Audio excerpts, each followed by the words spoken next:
Hola, buenas tardes, días o noches. Bienvenidos a otro episodio de Anatoverso, escuchando las voces del cuerpo. Y pues ahora no tenemos invitados, solamente somos Terán y yo. Exactamente. Nada más, es lo que se necesita. Solamente. Pero traemos un tema controversial, eso va a subsanar la falta de equidad. Controversial y muy de anatomía porque estábamos viendo qué temas podíamos hablar y se nos ocurrió uno que tiene que ver con los epónimos. Un clásico. La verdad es que incluso cuando visitamos Veracruz el año pasado en el Congreso Nacional de la Sociedad Mexicana de Anatomía, incluso hubo pláticas, conferencias acerca, tocando este tema, ¿no? De el uso de epónimos, ¿no? O sea, pros, contras, hay gente que está a favor, gente que está en contra, y hay muchos matices, ¿no? Pero primero hay que ver, o sea, definir qué es un epónimo, o sea, qué nosotros conocemos como un epónimo. Pues en general, los epónimos, o de su nombre viene como dar nombre a algo, ¿no? Eso quiere decir epónimo. Y esto se ha utilizado tradicionalmente como para honrar o decir, vamos a nombrar determinada estructura o determinada función, determinada ley, etcétera, lo que sea, en honor de quien lo descubrió, o quien primero lo describió, o quien primero lo identificó, ¿no? Y lo hacemos así, en este sentido, de nombrar las cosas a través de estas personas, ¿no? De sus nombres o sus apellidos. Sí, básicamente, bueno, viene el griego epónimos, que básicamente significa dado como nombre. Y como tú mencionas, o sea, son estas, darle un nombre propio a algo. O sea, y hay muchos, de hecho, o sea, no nada más es de nombres propios. También dentro, bueno, hablando un poquito de la medicina, que es donde se usan bastante los epónimos, tenemos algunos que tienen que ver con cosas mitológicas. Por ejemplo, Atlas, que es C1, la vértebra C1, que básicamente hace referencia al titán Atlas que sostenía el cielo, y en este caso el hueso que sostiene el cráneo. O la otra, que es el tendón de Aquiles, que básicamente pues asociado a la leyenda de Aquiles. Sí, claro, que cuando lo bautizaron, ¿no? Como lo agarraron del talón, del piecito, era donde sí era vulnerable, ¿no? Y entonces a raíz de eso le decimos sí, pero realmente si nos ponemos a ver, todos estos tienen un nombre técnico o un nombre científico, ¿no? No hay necesidad de ponerle físico. Y eso es uno de los puntos primero que quiero tocar, es ¿por qué ya estamos usando menos los epónimos? Pues fíjate, yo considero que los epónimos es una cuestión de matices, como decía, ¿no? Va a haber personajes, maestros, yo creo que todos hemos tenido quienes nos digan, no tienes que usar el epónimo, no tienes que decirle así porque así se llama. Y no están equivocados en cierto sentido, porque sí se llama así, ¿no? Y tradicionalmente, o sea, si tú agarras un libro de anatomía clásico, muy probablemente lo encuentres como su epónimo en vez de como el nombre técnico científico, ¿no? O sea, por ejemplo, si yo me pongo a buscar a fascículo auriculoventricular, a lo mejor no lo encuentro así, ¿no? En un libro de hace 20 o 30 años, y lo encuentro como as de His. Exactamente. Entonces, lo hacemos porque así se ha hecho, ¿no? En parte porque así se ha hecho, ¿no? Es una cuestión de tradición también entre los médicos.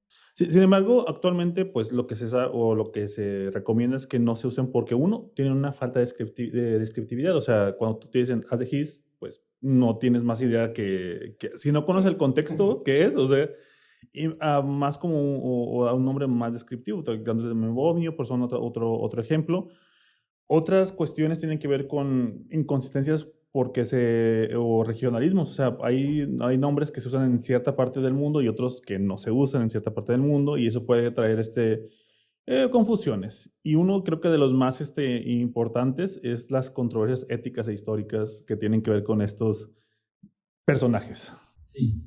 La verdad es que, digo, sin entrar en detalle, ¿no? Porque tampoco es el propósito, pero hay muchos epónimos que si uno revisa la historia, ¿no? De cómo llegaron a ser, pues están ahí medio macabros, algunos de ellos, y muchos de maneras que no fueron éticas, muchos de maneras, pues que el día de hoy, si alguien hiciera eso, estaría en la cárcel, ¿no? Probablemente.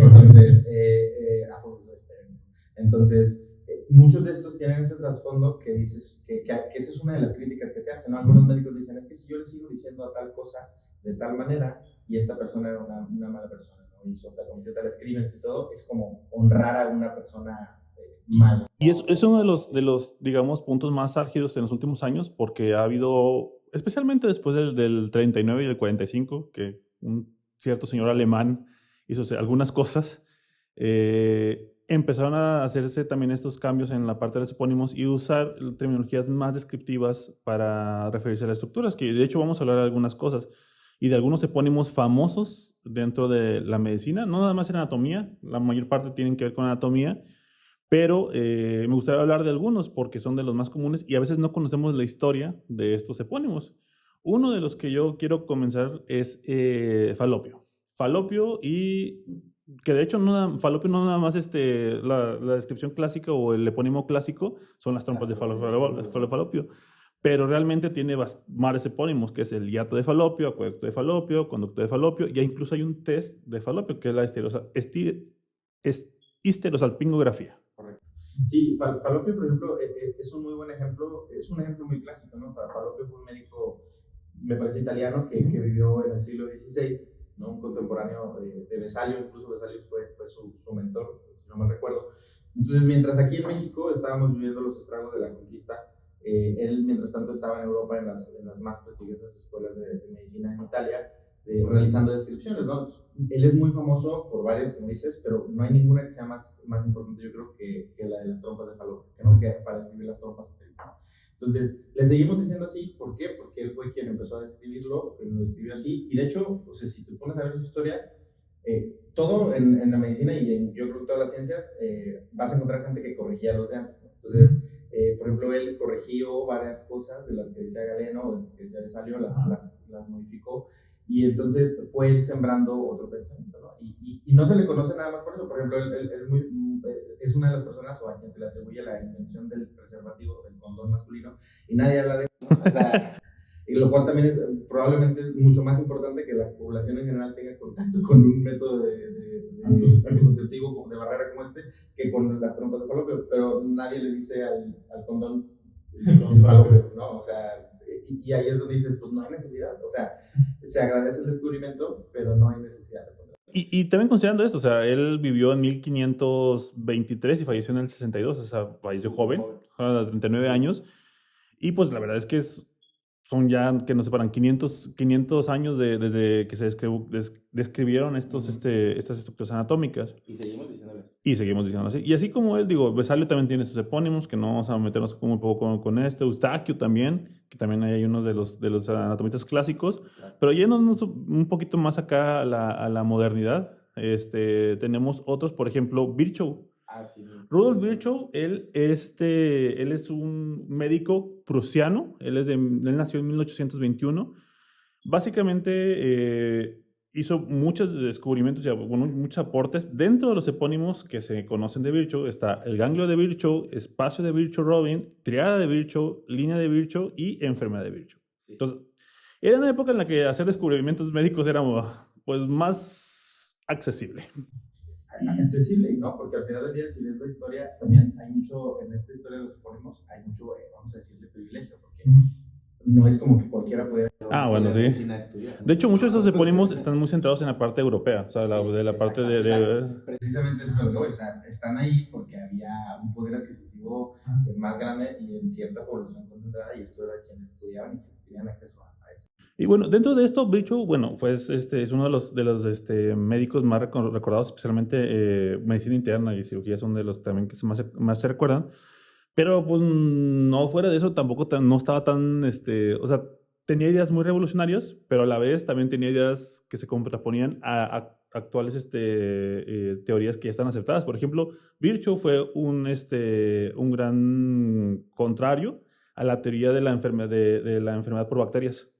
Uh-huh. Con Robert Koch, o sea, él afirmó, él tenía un pique y él decía que Robert Koch, o sea, que decía que las bacterias no provocaban enfermedades, que si bien sí se adelantó un poco porque también mencionaba que las bacterias producían toxinas, que al final algunas bacterias sí lo hacen y producen la enfermedad, él defendía que una bacteria no podía causar una enfermedad y defendía la teoría celular de la enfermedad.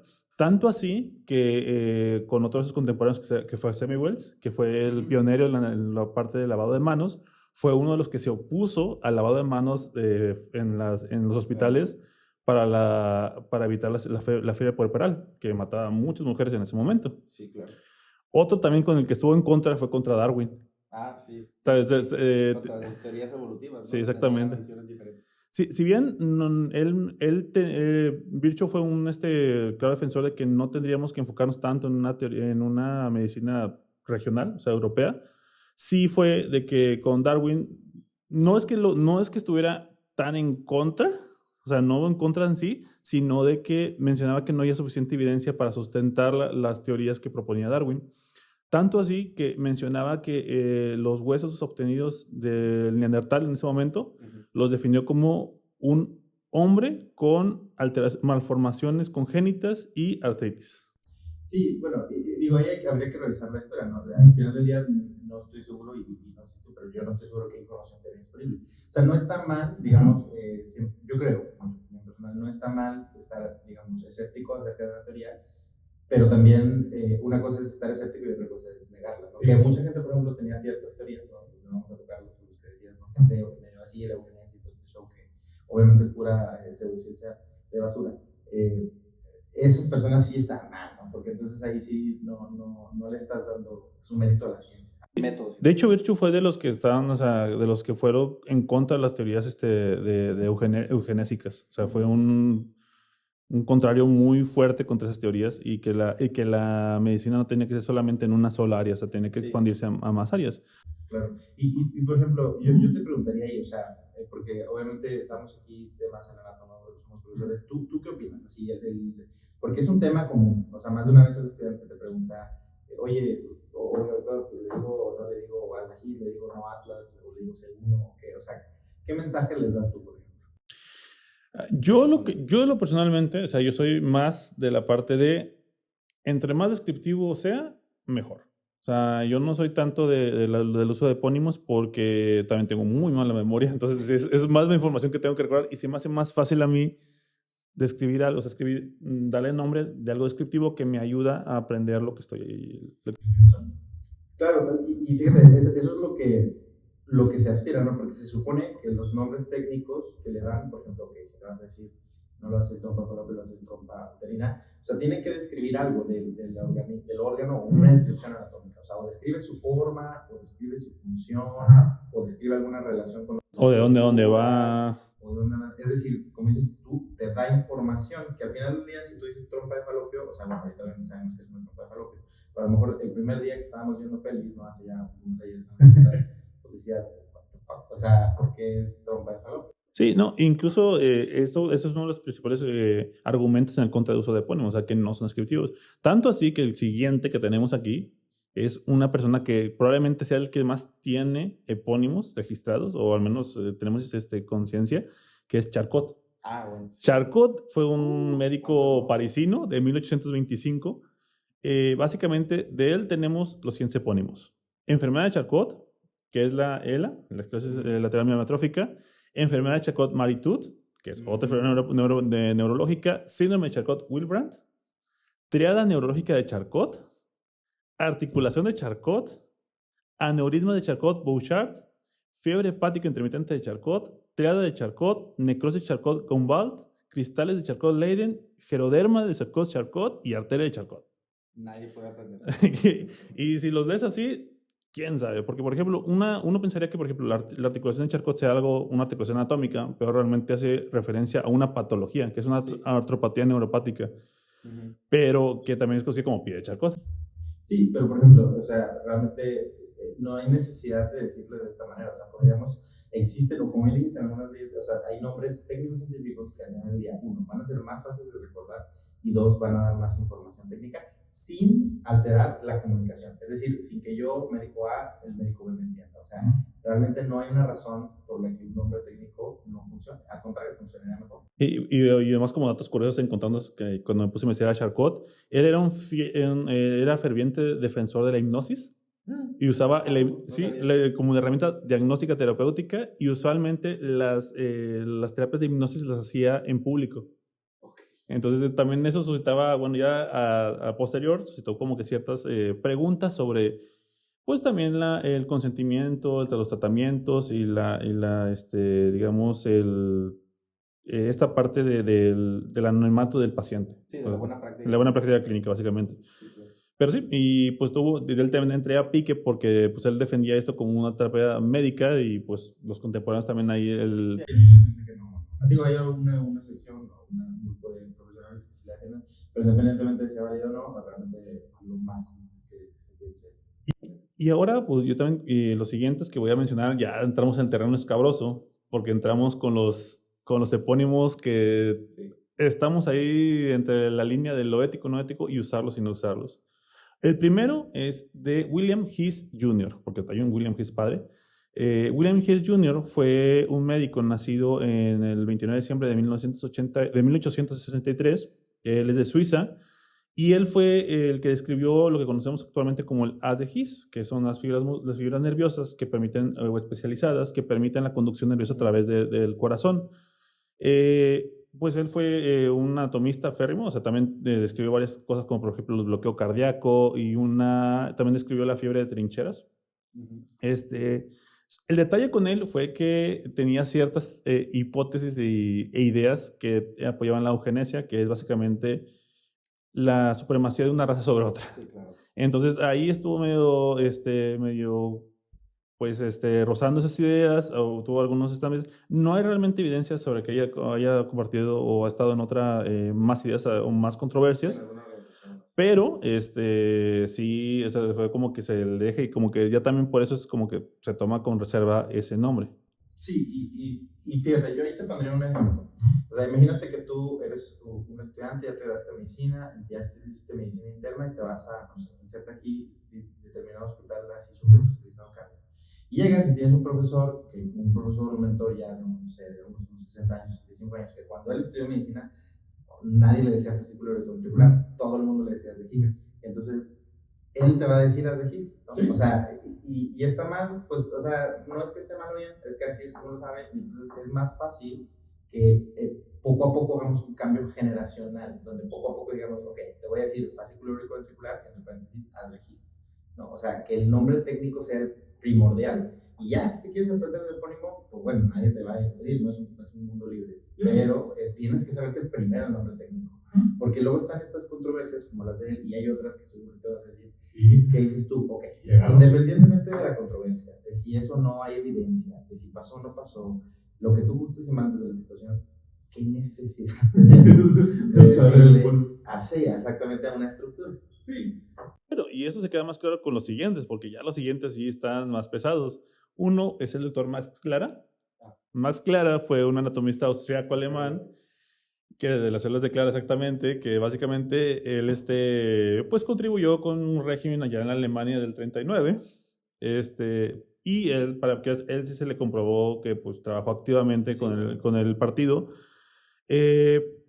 Y con él, bueno, básicamente después de la guerra también se empezó a hacer la investigación y se declaró que, pues sí, él participaba haciendo experimentos en prisioneros de guerra, específicamente con el uso, si mal no me acuerdo, de vitamina B, o sea, como para ver los efectos de las dosis de vitamina D, pero sí, o sea, totalmente antiético.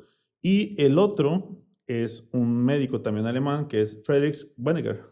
Ah, sí. La enfermedad de granulomatosis de Weniger. Sí, no, la granulomatosis de Wegener es todo un tema porque es una enfermedad bastante rara de tipo reumático, una vasculitis, que la describe, ¿no? Determinado médico y es muy común, o sea, todavía mucha gente le dice y me parece que todavía sigue apareciendo así en los CIE-10, si no mal recuerdo, la verdad, pero en el CIE-10 creo que todavía sale como granulomatosis de Wegener, sí, si no mal recuerdo, ¿no? Y entonces necesitamos actualizar también los códigos, ese es otro mensaje aparte.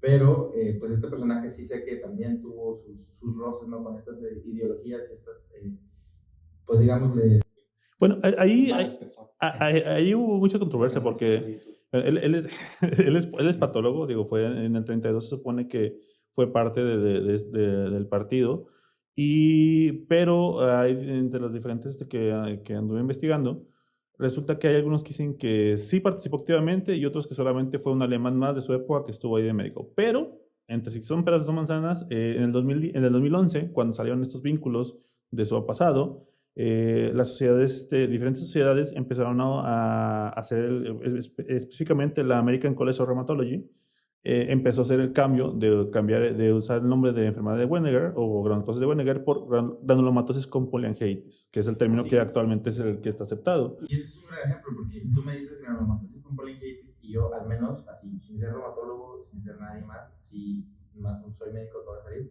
Ya sé que es una enfermedad en la cual hay granulomas, ya sé que es una enfermedad que va a atacar vasos sanguíneos y que va a atacar muchos vasos sanguíneos. O sea, ya me dio 3 factos con un solo nombre técnico que ninguno de ellos me lo sabría si le siguiera diciendo Wegener. Exactamente, enfermedad de Wegener. No, y digo, con él está curioso porque él es bueno, después de la guerra, él se supone que entró a un campo como que de reacondicionamiento y luego continuó haciendo su práctica médica después de la guerra. Pero como hay muchos casos, hay unos casos incluso más todavía controversiales que afortunadamente ya es bueno, que ese es un tema también importante, digamos, controversial. En esos casos, por ejemplo, de las personas o médicos que hacen estos descubrimientos, esas aportaciones, con muchas dudas éticas, ¿qué hacemos con ese conocimiento? Sí, bueno, ahorita que lo dices, creo que el ejemplo en anatomía, un ejemplo clásico es el Atlas de Anatomía Penco. Entonces, este atlas que ya no existe, no se circula, no se reedita, porque precisamente es un atlas que personalmente nunca he visto uno, o sea, he visto fotos de él, pero pues se supone, o quienes lo han visto hablan de que tiene un detalle magnífico, ¿no? Que es un atlas excelentemente, con unas imágenes detalladísimas en anatomía, pero que muchas de estas fueron tomadas de disecciones realizadas a prisioneros en los campos, ¿no? Entonces, por un lado dices, ok, existe un conocimiento como este atlas que es muy bueno, estoy seguro, seguramente desde un punto de vista técnico, pero realmente es el único atlas de anatomía, pues creo que no, o sea, tenemos Meta, tenemos muchas otras herramientas, tenemos que seguir utilizando esto. Yo te diría, yo personalmente creo que no, o sea, no hay una razón por la que tengamos que seguir utilizando, ¿no? Y en parte yo creo que no, ¿por qué? Porque yo creo que en estos casos el fin no justifica los medios. Al final del día, dichas personas que están plasmadas en ese atlas, nunca, no es como que hayan dado su consentimiento o lo hayan hecho de alguna forma, etc. Entonces no tenemos un derecho de reproducir o seguirlo publicando. Y algo que también comentamos antes, porque que empezáramos, era que probablemente si descarbamos, o sea, estos anatomistas clásicos, no sabemos cómo, sí, no sabemos cómo obtuvieron sus conocimientos, o sea, y quién sabe cómo hicieron. Y aparte, son producto de su época también, o sea, en este caso, por ejemplo, los del siglo pasado, o sea, muchas de las ideas predominantes eran ideas que actualmente ya no serían aceptables. Pero, así, y en este sentido, pues también entender que pues vamos evolucionando, la enseñanza médica va evolucionando y realmente el cambio a hacer esto, o sea, que va a tardar, como tú dices, va a tardar esto, o sea, no es algo que vaya a pasar rápido, pero que yo creo que a fin de cuentas tiene que ser un cambio porque hace que el lenguaje importa mucho también, especialmente nosotros como médicos que tratamos con personas, el lenguaje importa mucho y el poder mencionar las cosas como son y de manera descriptiva te permite aparte tener contactos o poder de transmitir tu conocimiento de una forma más sencilla y que esté menos a discusiones de este tipo. Claro, al final del día, pues como te digo, si le pones un nombre técnico, pues, te puede ser útil para saber función, descripción, forma, etcétera. Es una manera neutral, es una manera en la que nos podemos comunicar en cualquier idioma y entre cualquier médico de cualquier país. Y al final del día es una manera en la que garantizamos que se priorice la ciencia sobre todo lo demás, ¿no? O sea, sin glorias personales, ¿no? Por así decirlo. ¿Es necesario no que haya estas glorias personales? Pues realmente no, por eso la ciencia no le importa tu vida, o sea, la ciencia es la ciencia y la verdad al final del día, y es lo que todos los médicos buscamos y todas las personas que investigamos. Y también yo creo que un último punto que me gustaría tocar en base a esto último que decías, caen en desuso y es importante promover el desuso, porque si no lo promovemos y nomás nos ponemos y decimos, bueno, la nomenclatura anatómica dice que se debe decir así, perfecto, y no lo aplicamos en el aula, quienes somos profesores, quienes son alumnos, pues entonces nunca va a ocurrir ese cambio. O sea, hay que hacer como un trabajo de concientización activa para que eventualmente, probablemente no pase en 5, 10, 20 años, pero a lo mejor en 100 años ya no usen ciertos, ya no se usan varios epónimos, se usan nuestros epónimos.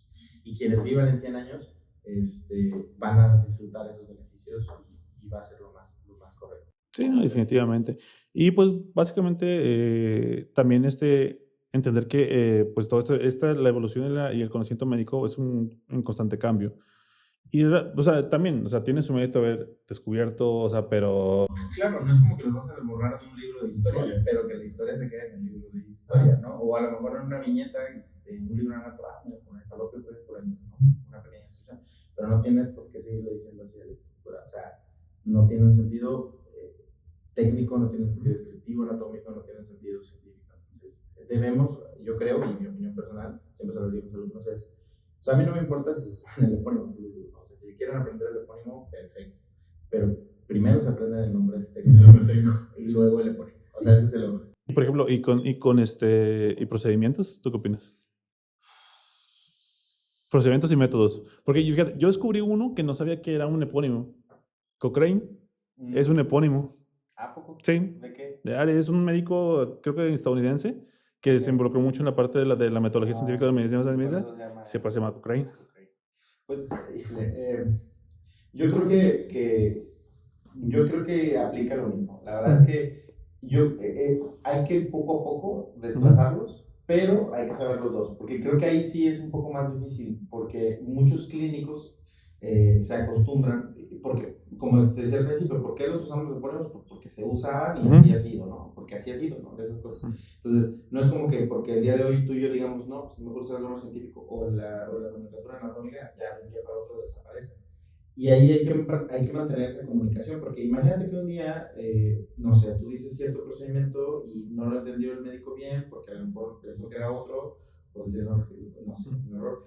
Y si hubieras dicho, no sé, una nomenclatura de Nice, a lo mejor sí entendían, y si hiciste otra cosa, es otra cosa. Entonces, yo sé que parecieran nimiedades, pero hay que comunicarnos bien. Y por eso yo sí creo que ciertos epónimos van a seguirse usando. O sea, yo creo que va a ser muy difícil eliminar todos, la verdad, pero que sean los menos y que cada vez sean menos, ¿no? Incluso en los procedimientos, en los huesos, en los dispositivos, o sea, porque me parece que es lo más correcto. Porque al final del día un epónimo no tiene que convertirse en una marca. Sí, definitivamente. O sea, Sí. Entonces, y eso a veces pasa, ¿no? Entonces, pues yo creo que poco a poco se tiene que ir quitando también. Pero en los procedimientos va a ser más difícil, porque pues, no es una estructura, no es algo así, es una de todo, técnica. no es algo de todos, es algo que tú Una inventas, técnica exactamente. realmente, o algo así. Pero, pues, al final del día no creo que haya una respuesta correcta, ¿no? O sea, esto es en sí nuestras opiniones, ¿no? Pero lo que sí es una realidad es que en la literatura cada vez caen más en desuso y va a ser algo gradual, ¿no? Y hay que empezar en algún punto a hacerlo. Y precisamente yo creo que si hay un lugar para empezar son estos que mencionas, ¿no? Estos que están tachados y manchados de controversia, son los primeros que se tienen que ir, siempre y cuando haya una alternativa razonable, ¿no? Y ya después iremos viendo cuáles son los que se van haciendo, ¿no? Pero estos sí tienen que ir, o sea, no, yo no creo que haya que honrar esos nombres, más bien por ejemplo, a las personas que han contribuido de una manera correcta al avance de la ciencia. Me parece perfecto. Y pues bueno, yo creo que eso sería todo el capítulo de hoy. Es un capítulo un poquito más corto de lo normal porque no es una entrevista. No, pero y de hecho me gustó mucho esta investigación, estuvo muy padre. Sí, bueno, yo también lo estaba leyendo y varias cosas, aparte que ni me acordaba, ¿no? O sea, que ya ni sabía, pero te vas dando cuenta que es así, o sea, todo es la tendencia, o sea, te pones a leer y es la tendencia y es la tendencia porque es lo más lógico, o sea, porque no hay de otro. Pues bueno, yo creo que eso sería todo por este capítulo. Gracias por vernos. Recuerden nuestras redes sociales, que es Anatoverso, nos pueden encontrar en YouTube, en Spotify, también las redes del Departamento de Anatomía Humana de la ONL. Ahí pueden encontrar también tanto el contenido de Anatoverso como del Departamento de Anatomía. Y yo creo que sea todo. Hasta luego. Hasta luego.